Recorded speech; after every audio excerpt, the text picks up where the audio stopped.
Putin के खिलाफ international court का अरेस्ट वारंट। यूक्रेनी बच्चों के अपहरण का अपराधी बताया, लेकिन उनकी गिरफ्तारी मुश्किल। इंटरनेशनल क्रिमिनल कोर्ट (आईसीसी) ने रूस के राष्ट्रपति व्लादिमीर पुतिन के खिलाफ गिरफ्तारी वारंट जारी किया है। कोर्ट ने कहा कि पुतिन ने यूक्रेन में वॉर क्राइम किए हैं। वो यूक्रेनी बच्चों के अपहरण और डिपोर्टेशन के अपराध के लिए जिम्मेदार हैं। हालांकि रूस ने युद्ध अपराधों के आरोपों से इनकार किया है। रूस के विदेश मंत्रालय की प्रवक्ता मारिया जखारोवा ने कहा कि कानूनी तौर पर रूस के लिए इस गिरफ्तारी वारंट का कोई मतलब नहीं है, क्योंकि रूस इंटरनेशनल क्रिमिनल कोर्ट की रोम स्टैट्यूट का हिस्सा नहीं है। दरअसल 123 देशों ने कोर्ट की स्थापना वाले एक समझौते पर साइन किए थे। रूस ने हस्ताक्षर नहीं किए थे। इसी वजह से रूस आईसीसी के किसी फैसले को नहीं मानता। आईसीसी के पास किसी भी देश के लीडर को गिरफ्तार करने की सत्ता नहीं है। ऐसा इसलिए क्योंकि उनके पास खुद का कोई पुलिस बल नहीं है। इंटरनेशनल लॉ के मुताबिक आईसीसी किसी भी देश के लीडर को दोषी तो ठहरा सकता है, उनके खिलाफ गिरफ्तार वारंट भी जारी कर सकता है, लेकिन उनकी गिरफ्तारी के लिए दुनिया भर के देशों पर निर्भर रहता है। ऐसे में पुतिन की गिरफ्तारी के दो ही तरीकों से हो सकती है। पहला, पुतिन को प्रत्यारोपित किया जाए। दूसरा, रूस के बाहर किसी अन्य देश में गिरफ्तार किया जाए, जो कि मुमकिन नहीं लगता। आईसीसी ने कहा कि उसके पास यह मानने के लिए उचित आधार है कि पुतिन ने न सिर्फ इन अपराधों को अंजाम दिया, बल्कि इसमें दूसरों की भी मदद की। कोर्ट ने कहा कि पुतिन ने बच्चों के अपहरण को रोकने के लिए अपने अधिकारों का इस्तेमाल नहीं किया। उन्होंने बच्चों को डिपोर्ट करने वाले अन्य लोगों को रोका नहीं, कार्रवाई नहीं की। 24 फरवरी 2022 को पुतिन ने यूक्रेन पर हमला कर दिया था। इसके तुरंत बाद आईसीसी प्रोसिक्यूटर करीम खान ने यूक्रेन में संभावित युद्ध अपराधों,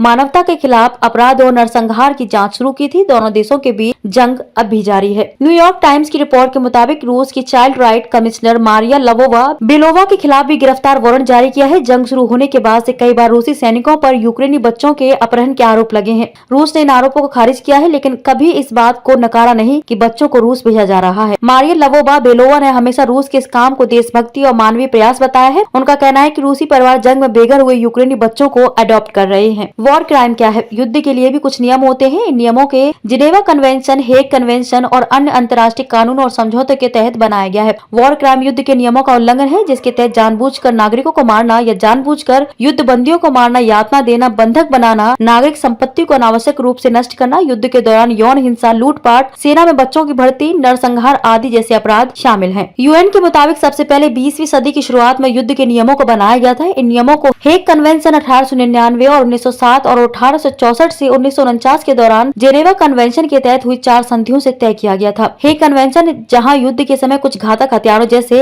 एंटी पर्सनेल लैंड माइंस और केमिकल या बायोलॉजिकल वेपन्स आदि के इस्तेमाल पर रोक लगाता है, तो वहीं जेनेवा कन्वेंशन युद्ध के दौरान किए जाने वाले वॉर क्राइम के नियम निर्धारित करता है। रूसी सैनिकों ने यूक्रेन पर 24 फरवरी 2022 को हमला कर दिया था। इसके पीछे व्लादिमीर पुतिन का मकसद एक ही था, यूक्रेन पर कब्जा। यूक्रेनी राष्ट्रपति व्लादिमीर जेलेंस्की को ये मंजूर नहीं था, लिहाजा आज 1 साल बाद भी ये जंग जारी है। यूक्रेन पर रूस के हमले के बाद बड़ी तादाद में लोग देश छोड़ चुके हैं। रूसी सैनिकों की हैवानियत के कई सबूत सामने आ रहे हैं। अब खुलासा हुआ है कि बूचा शहर में नरसंहार के बाद रूसी सैनिकों ने वहां के एक गांव में बेसमेंट में 25 महिलाओं और लड़कियों को बंधक बनाकर रखा है। इनसे दिन में कई बार रेप किया जा रहा है। 16 साल की एक स्कूल गर्ल समेत कुछ 9 महिलाएं रूसी सैनिकों की हैवानियत का शिकार होकर प्रेग्नेंट हो चुकी हैं।